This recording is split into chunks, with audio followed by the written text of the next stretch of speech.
Hola, familia bonita. Aquí Rafa Quintanilla otra vez metiéndome donde nadie quiere meterse, abriendo expedientes que la Fiscalía de Honduras prefería tener bajo 7 llaves, y trayéndoles una historia que me la pidieron ustedes, los misteriosos. En los comentarios del episodio anterior, más de 3000 mensajes me llegaron pidiendo que contara lo que pasó aquel 8 de junio en Tegucigalpa, lo que pasó con la novia que nunca llegó al altar, lo que pasó con Brenda Alvarado. Antes de empezar, antes de que les rompa el corazón, necesito que hagan 3 cosas por mí. Le dan al botón rojo de suscripción, activan la campanita para que les llegue el siguiente episodio y me dejan un comentario que diga «Justicia para Brenda», porque créanme, después de escuchar esto, van a querer escribirlo.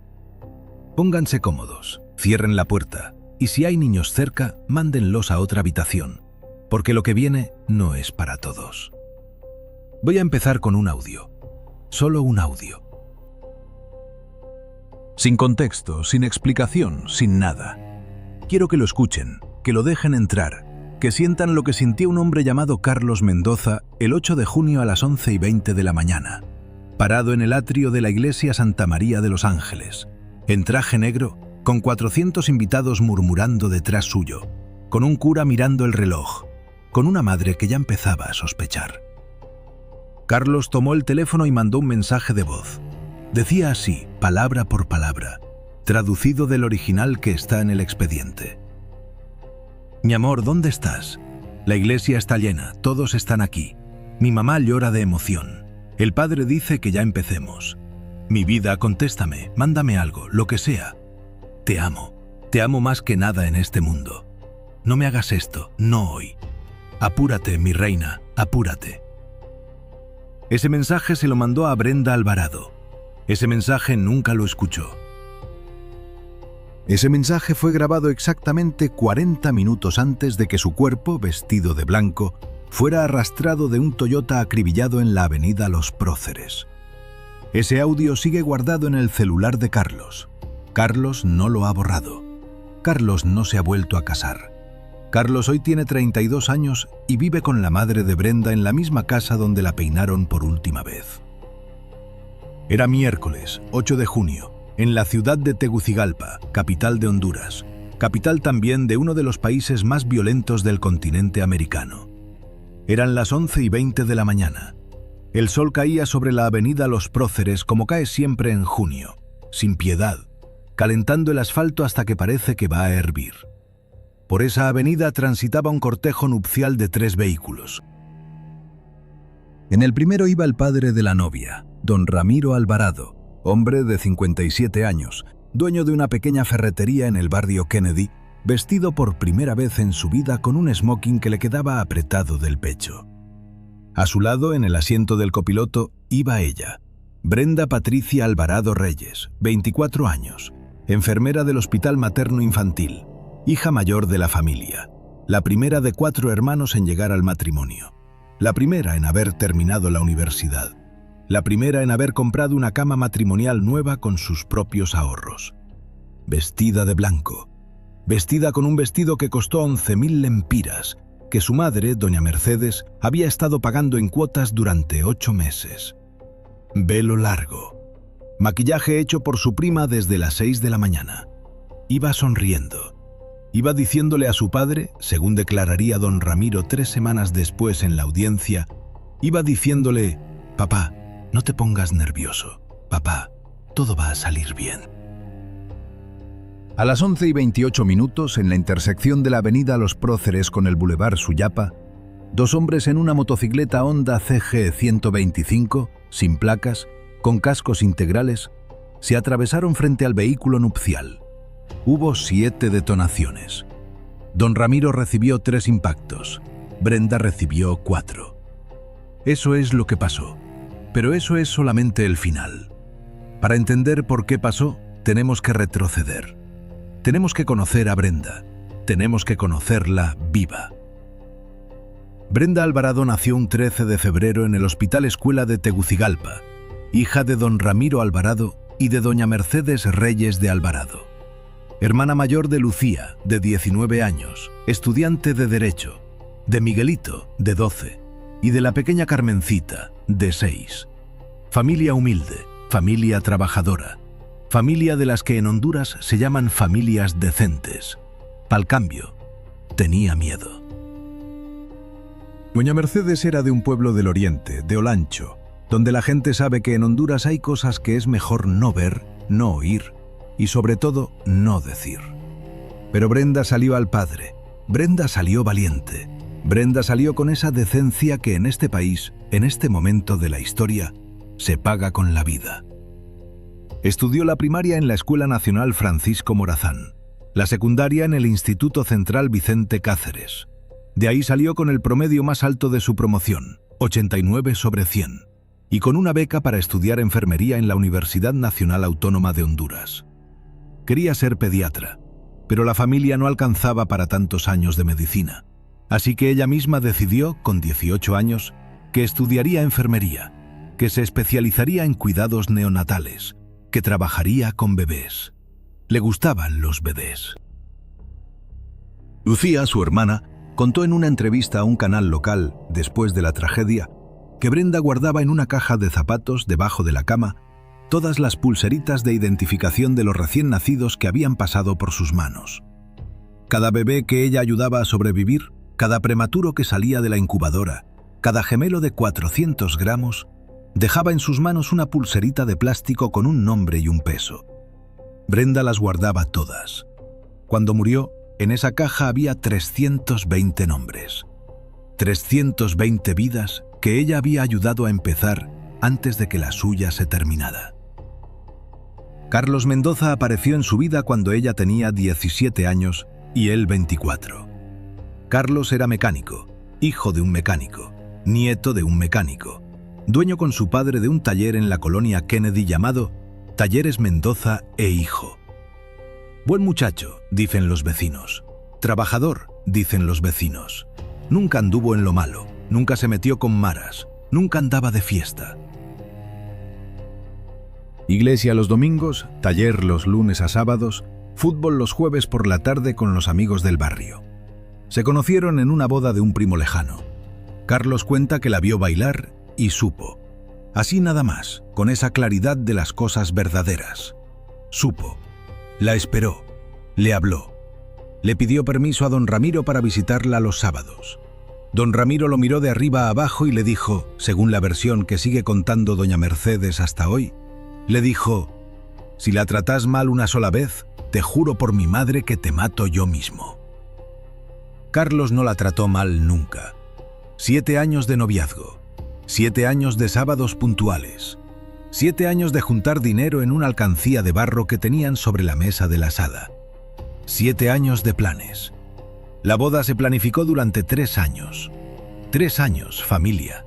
Vestido a plazos, salón a plazos, pastel a plazos, anillos a plazos. La luna de miel iban a hacerla en Roatán, en una posada modesta, 4 días. Era el regalo del padrino.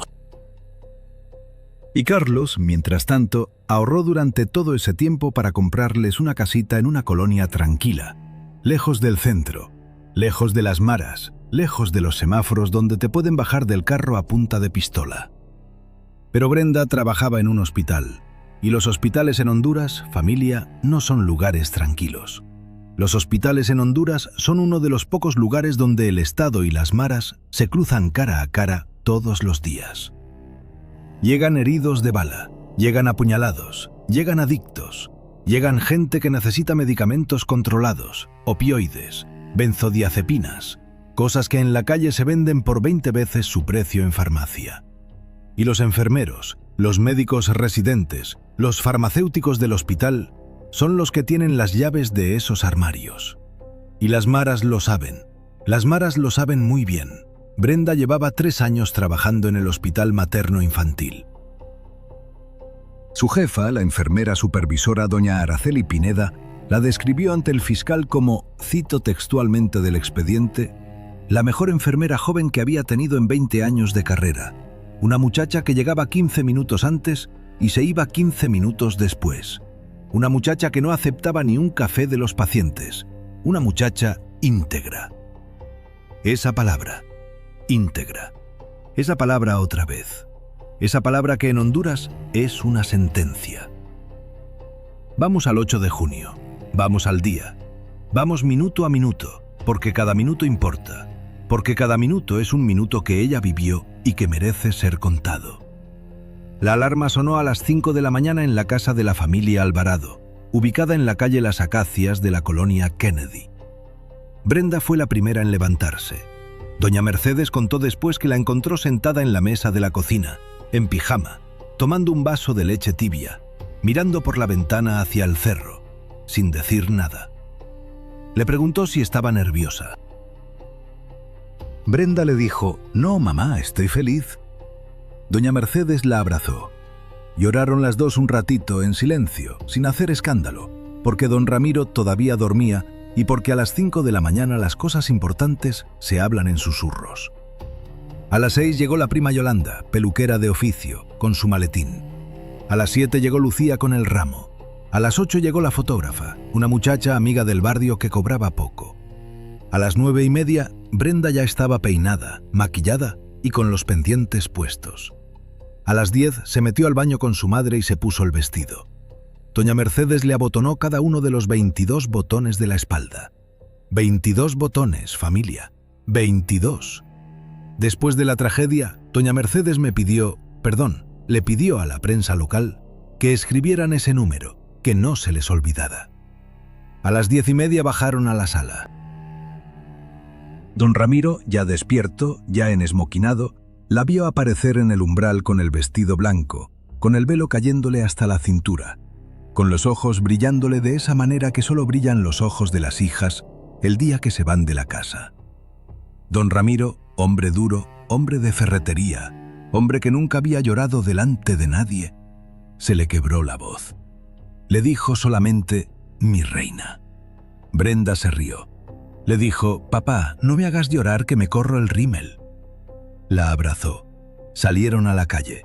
Los vecinos estaban asomados en las puertas, aplaudiendo, tirándoles arroz por adelantado. Doña Mercedes se quedó en la puerta de la casa con Carmencita en brazos, llorando como lloran las madres hondureñas, en silencio, con la mano apretada contra la boca. Doña Mercedes no fue al carro. Doña Mercedes esperaría en la iglesia. Esa decisión, familia, esa decisión de no ir en el cortejo, esa decisión casual, le salvó la vida. A las 10:45 arrancó el cortejo. 3 carros. Adelante un Toyota Corolla blanco, modelo 2018, prestado por el padrino, conducido por don Ramiro, con Brenda de copiloto. Detrás el carro de Lucía con 2 primas. Más atrás una camioneta vieja con tíos del oriente.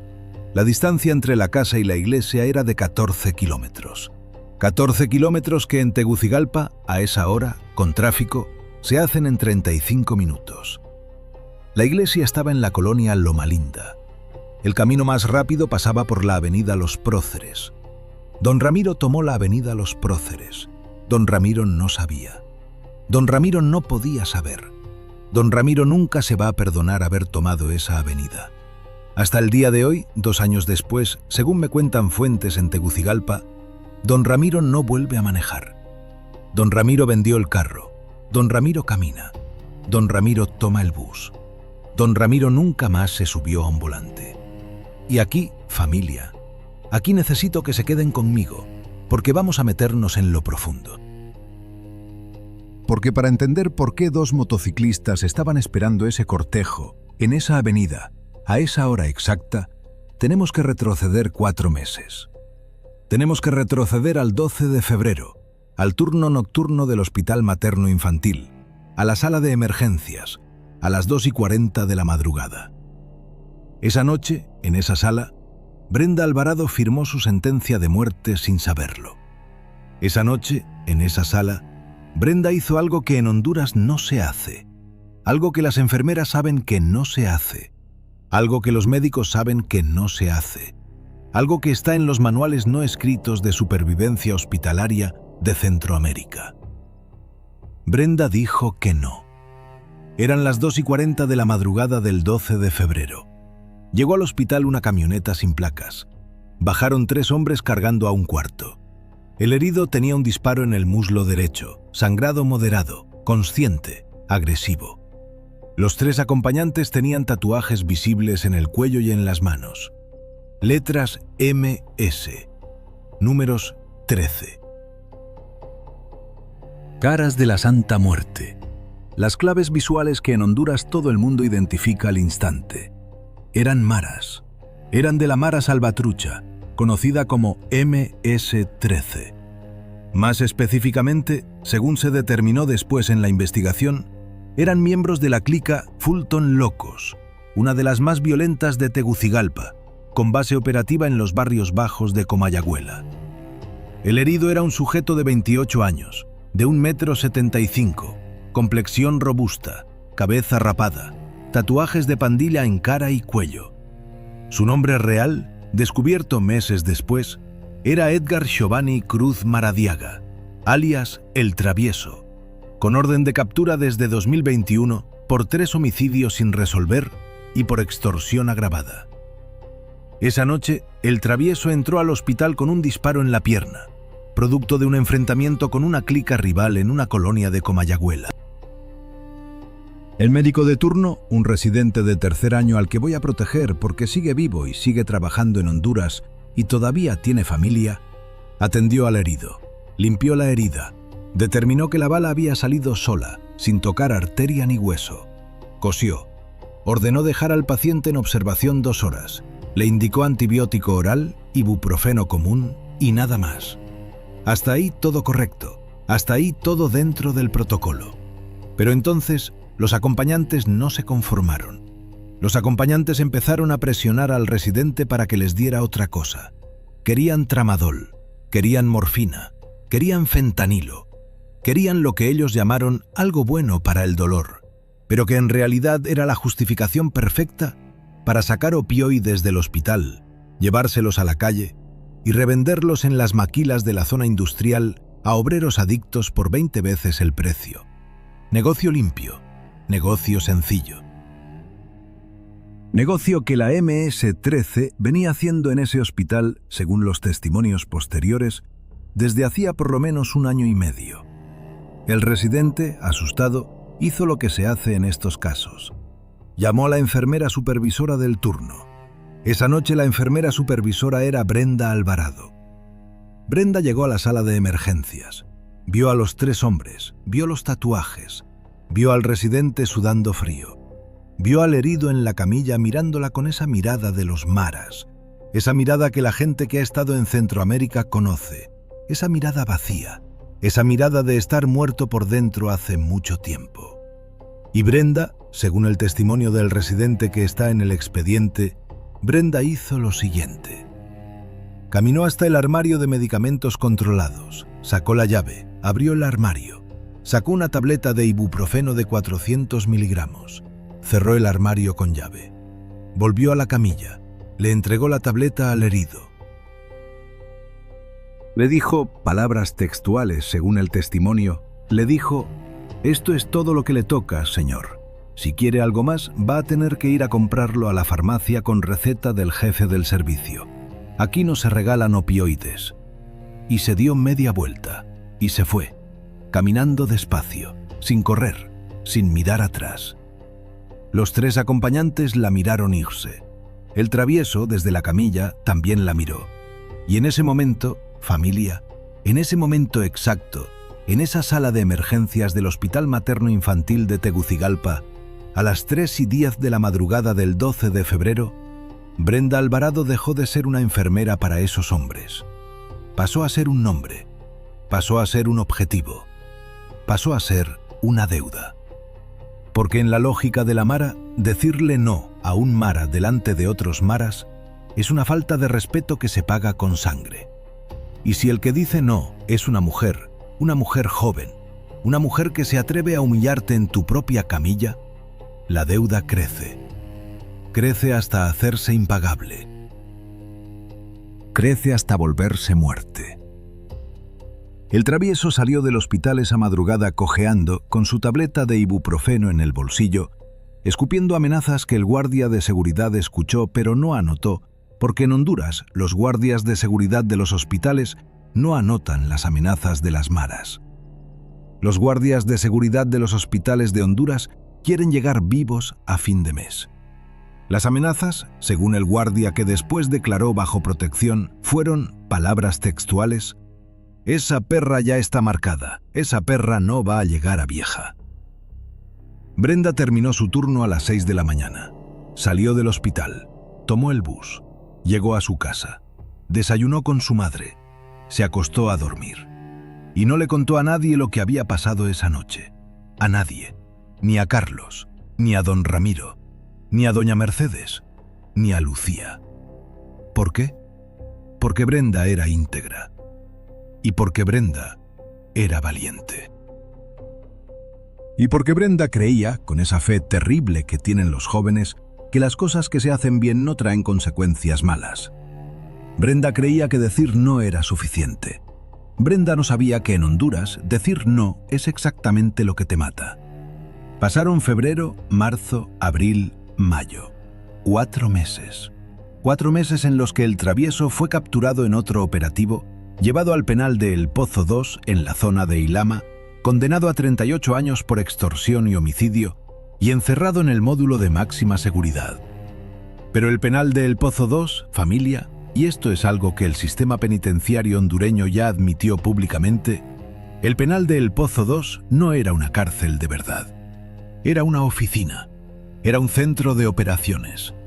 Desde dentro de El Pozo 2, los líderes de la MS-13 seguían dirigiendo extorsiones, sicariatos, secuestros, distribución de droga. Tenían celulares, tenían internet. Tenían visitas conyugales que en realidad eran reuniones de logística. Y desde dentro del Pozo 2, el travieso se acordó de Brenda Alvarado. Y desde dentro del Pozo 2, el travieso dio la orden. La orden, según se reconstruyó después en el juicio gracias al testimonio de un colaborador eficaz de la propia clica, salió un 22 de mayo. El travieso, desde su celda, mandó un mensaje de WhatsApp a un teléfono de la calle. El mensaje decía, palabras textuales del expediente: «La chiva del materno, la enfermera Brenda, la flaca alta, hay que tronarla antes que se case. La boda es el 8 de junio. Hay que mandarle un mensaje a todas las putas que se creen valientes». Esas fueron las palabras. Eso fue lo que escribió. Y eso es lo que un sistema judicial hondureño leyó después, palabra por palabra, en un teléfono confiscado en una requisa sorpresa al penal el 18 de junio, 10 días después del crimen. Volvamos al 8 de junio, volvamos a la avenida, volvamos al cortejo, 11:24 de la mañana. El Toyota Corolla blanco circula a velocidad moderada por la avenida Los Próceres en el carril del medio. Don Ramiro va manejando con la sonrisa más grande de su vida. Brenda lleva el ramo apoyado sobre las piernas, sobre el vestido, mirando los edificios pasar por la ventana, sin saber que está mirando esos edificios por última vez. En el retrovisor, don Ramiro ve a Lucía, 2 carros atrás, saludando con la mano. Todo está bien, todo está perfecto. Faltan 8 minutos para que Carlos la vea aparecer en la puerta de la iglesia. Faltan 8 minutos para que 400 invitados se pongan de pie. Faltan 8 minutos. 11:26. En la intersección con el Boulevard Suyapa, el semáforo está en rojo. Don Ramiro detiene el carro. Brenda mira a su padre. Le dice algo, una broma. Según don Ramiro recordaría después con la voz quebrándosele en la audiencia. Le dice: «Papá, te ves guapísimo. Mamá te va a saltar encima cuando te vea». Don Ramiro se ríe. El semáforo cambia a verde. Don Ramiro empieza a soltar el embrague. En ese instante, por el retrovisor lateral derecho, ve aparecer una motocicleta negra, Honda CG 125, sin placas. 2 hombres, cascos integrales. La motocicleta se atraviesa por delante del Corolla. Don Ramiro frena, y entonces el copiloto de la motocicleta, según las grabaciones de cámaras de seguridad de un comercio cercano que la fiscalía recuperó días después, levanta el brazo derecho. En el brazo lleva una pistola 9 milímetros y dispara. El primer disparo entra por el parabrisas del lado del copiloto. Le da a Brenda en el hombro derecho. Brenda grita. El segundo disparo entra por la misma trayectoria. Le da a Brenda en el cuello. El tercer disparo es para don Ramiro, en el pecho. Don Ramiro pierde el control del volante, pero no la conciencia. El cuarto, el quinto, el sexto y el séptimo disparo los descarga el sicario contra el lado del copiloto, contra el cuerpo de Brenda, ya inerte, ya caído contra la puerta, con el ramo de rosas blancas tiñéndose de rojo en el regazo. 7 tiros. 7. Como 7 fueron los años de noviazgo. Como 7 son los 7 sacramentos que el cura los iba a recordar en la homilía. 7. La motocicleta arrancó hacia el norte y desapareció en menos de 12 segundos. 12 segundos, familia. 12 segundos para destruir 24 años de vida, 3 años de planificación, 7 años de noviazgo, una familia entera, una boda entera, una iglesia entera. Don Ramiro, sangrando por 3 heridas, con el pulmón derecho perforado, alcanzó a poner el carro en parqueo, alcanzó a girar la cabeza hacia su hija, alcanzó a verla. Y según el testimonio que dio 2 meses después, ya recuperado físicamente pero destruido por dentro, lo último que vio antes de desmayarse fue el velo de Brenda.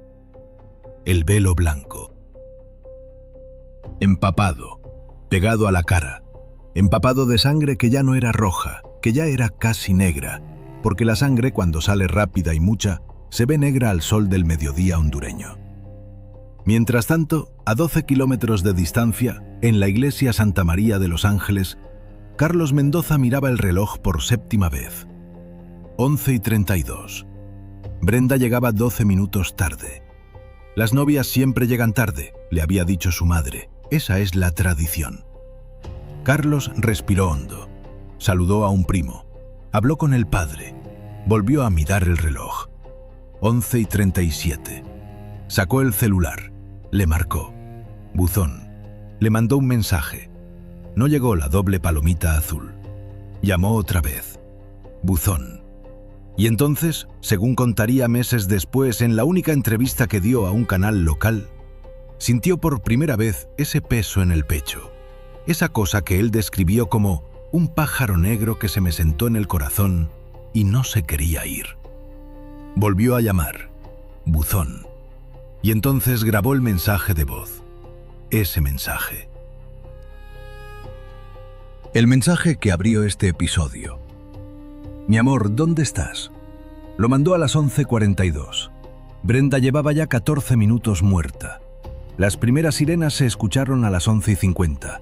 La iglesia estaba a 3 kilómetros del lugar de los hechos.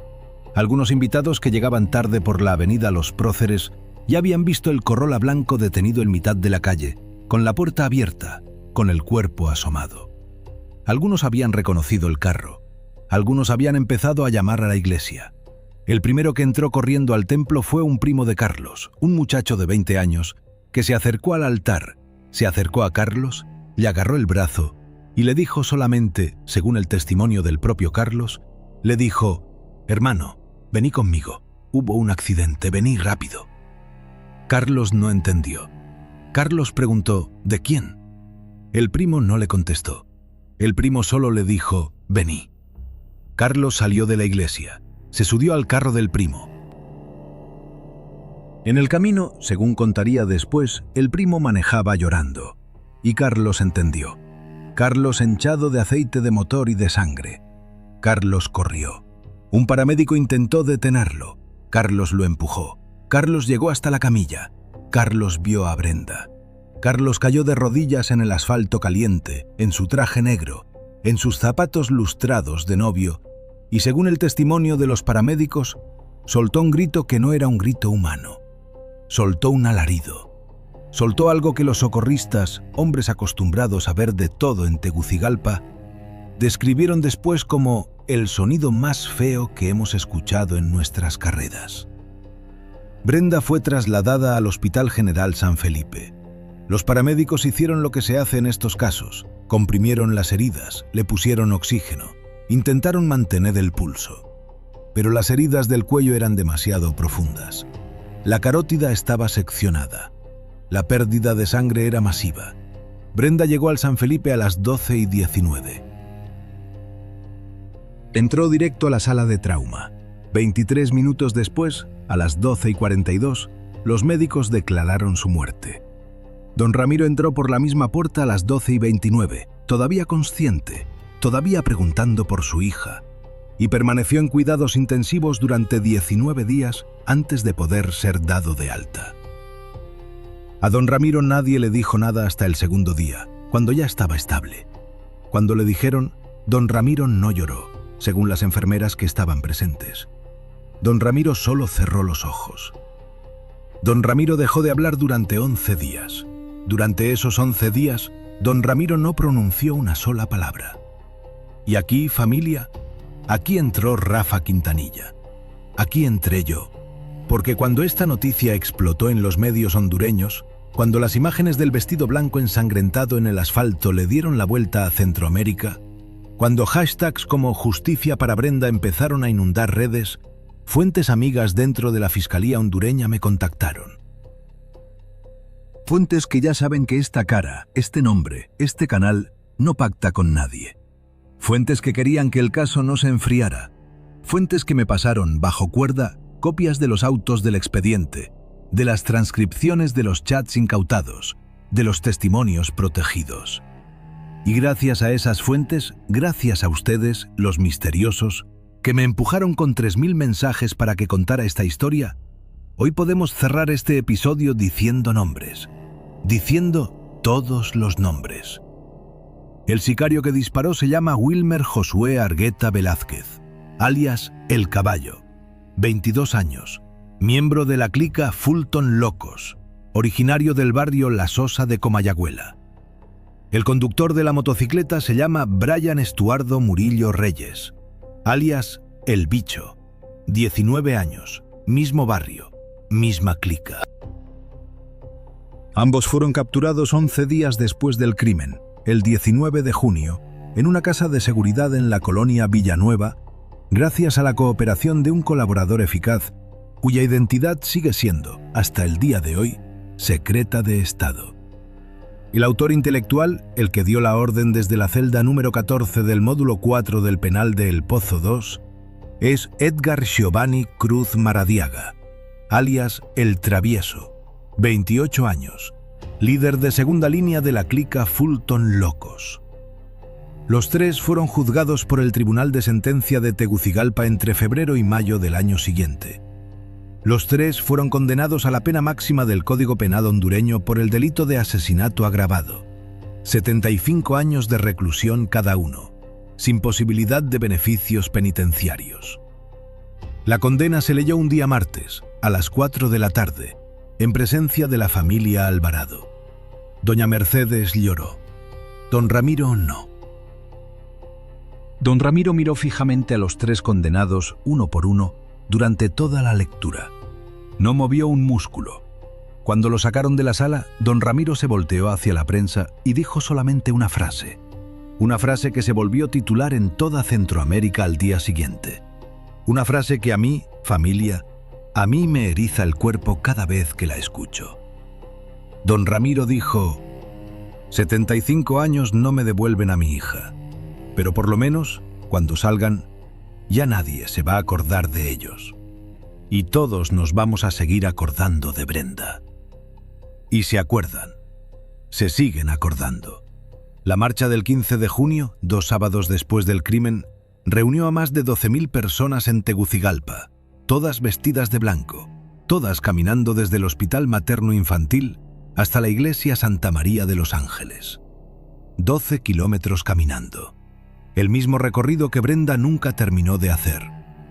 12.000 personas terminándolo por ella. Carlos Mendoza encabezó la marcha. Llevaba en la mano el ramo de rosas blancas que Brenda nunca depositó en el altar. Ramo que iba dirigido a una mujer que ya no podía recibirlo. Ramo que terminó depositado esa misma tarde sobre una tumba recién cavada en el cementerio Suyapa de Tegucigalpa, en un lote número 247, fila 13. Esa tumba, familia, esa tumba sigue ahí. Esa tumba se visita. Esa tumba tiene flores frescas todos los domingos.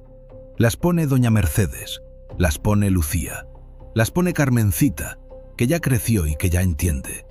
Y las pone Carlos. Carlos que nunca volvió a poner los ojos en otra mujer. Carlos que sigue viviendo, 2 años después, en la misma casa de la familia Alvarado, en el mismo cuarto que iba a ser de los dos, con la misma cama matrimonial que Brenda compró con sus ahorros, durmiendo cada noche del lado izquierdo, dejando el lado derecho intacto. Doña Mercedes me lo contó así en una llamada. Carlos no se cambia de lado. Ese lado es de Brenda. Carlos lo guarda. Y el penal del Pozo 2, familia, el penal donde se firmó la sentencia de Brenda. ¿Qué pasó con ese penal? El 18 de junio, 10 días después del crimen, cuando la presión mediática ya era insoportable, cuando organismos internacionales ya estaban exigiendo respuestas, el gobierno hondureño ordenó una requisa militar masiva en el Pozo 2. Entraron 1.500 efectivos del ejército.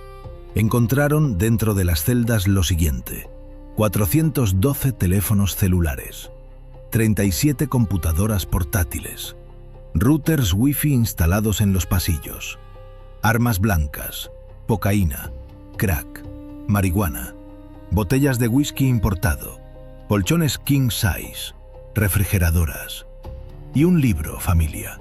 Encontraron un libro, una libreta de cuero negro en la celda de El Travieso, donde tenía anotados, con letra cuidadosa, 37 nombres de personas marcadas para morir. 37. Brenda Alvarado era el número 4 de esa lista. Los otros 36 nombres siguen hasta el día de hoy bajo reserva. La Fiscalía argumenta que revelarlos pondría en riesgo a esas personas.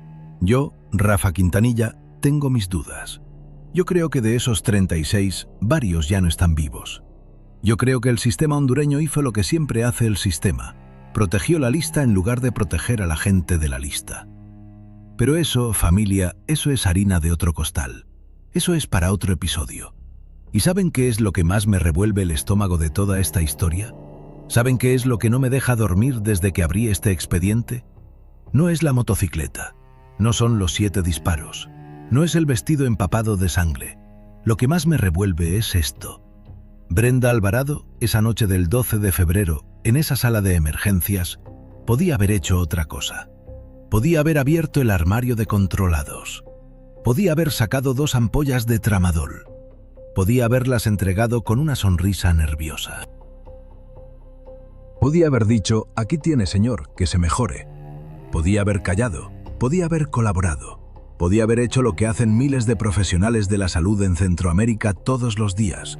No por maldad, sino por miedo, porque tienen hijos, porque tienen padres ancianos, porque quieren llegar vivos a fin de mes. Brenda podía haber sido una de esas. Brenda podía haberse casado el 8 de junio. Brenda podía estar viva hoy, durmiendo al lado de Carlos, criando a un hijo que ya tendría 1 año. Pero Brenda no fue de esas. Brenda dijo que no. Y por decir que no, Brenda está en una tumba en el cementerio Suyapa. Y los que dijeron que sí, los que abrieron el armario, los que entregaron las ampollas, los que callaron, esos siguen vivos. Esos siguen casándose. Esos siguen teniendo hijos. Esos siguen llegando vivos a fin de mes. Entonces, familia, antes de que se vayan, antes de que cierren este episodio, antes de que sigan con su día, quiero que se hagan ustedes mismos una pregunta. Una pregunta honesta, una pregunta sin maquillaje, una pregunta de las que se hace uno a sí mismo en la oscuridad antes de dormirse. Si ustedes hubieran sido la enfermera Brenda Alvarado la noche del 12 de febrero, en esa sala de emergencias, con 3 maras tatuados mirándolos a los ojos, exigiendo opioides, ¿ustedes habrían dicho que no? ¿Ustedes habrían sido íntegros? ¿Ustedes habrían sido decentes? ¿O ustedes, sabiendo lo que sabemos hoy, sabiendo el precio que se paga por la decencia en este país, habrían abierto el armario y habrían entregado las ampollas? No me contesten rápido. Piénsenlo. Pónganse el vestido blanco. Pónganse el velo. Pónganse en el asiento del copiloto, al lado de su papá, en una avenida cualquiera, una mañana cualquiera, 8 minutos antes de la felicidad más grande de su vida. Y entonces díganme en los comentarios qué habrían hecho ustedes. Yo voy a leer cada comentario, yo se los prometo. Y los más fuertes, los más honestos, los voy a citar en el próximo episodio. Porque sí, familia, va a haber próximo episodio. Y va a ser, si esto les pareció duro, todavía peor. Porque el próximo episodio entra a El Pozo 2. Entra a la celda número 14 del módulo 4. Entra al lugar desde donde se firmó la muerte de Brenda y de otras 36 personas que ustedes no conocen, pero que existieron, que tenían nombres, que tenían familias, que tenían bodas planificadas. El próximo episodio se llama El penal donde se gobierna Honduras, dentro de El Pozo 2. Y créanme, lo que vamos a ver ahí, las fotografías que la Fiscalía me filtró, los videos que se grabaron con esos 412 celulares confiscados, los chats donde los líderes de la MS-13 deciden quién vive y quién muere mientras toman whisky importado en celdas con aire acondicionado, todo eso, familia, todo eso va a hacer que este episodio les parezca, en comparación, una telenovela. Suscríbanse. Activen la campanita. Compartan este video con 5 personas, porque la historia de Brenda merece ser contada, merece ser sabida, merece no enfriarse. Y déjenme abajo en los comentarios esa frase corta, esa frase que vale más que 1000 firmas. Justicia para Brenda. Si llegamos a 100.000 de esos comentarios, juntos, todos ustedes y yo, le mando una copia íntegra de este episodio impresa en papel, encuadernada, a la oficina del Fiscal General de Honduras, para que sepa que el mundo no se olvidó, para que sepa que nosotros, los misteriosos, no nos olvidamos. Familia bonita, soy Rafa Quintanilla. Fue un honor traerles esta historia. Fue un honor recordarles a Brenda. Y nos vemos muy pronto, en el siguiente expediente, abriendo otra carpeta que alguien quería tener cerrada. Cuídense mucho. Cuiden a los suyos. Y nunca, nunca, nunca dejen de decir que no cuando saben que tienen razón. Aunque cueste, aunque duela, aunque pase lo que pase. Hasta la próxima.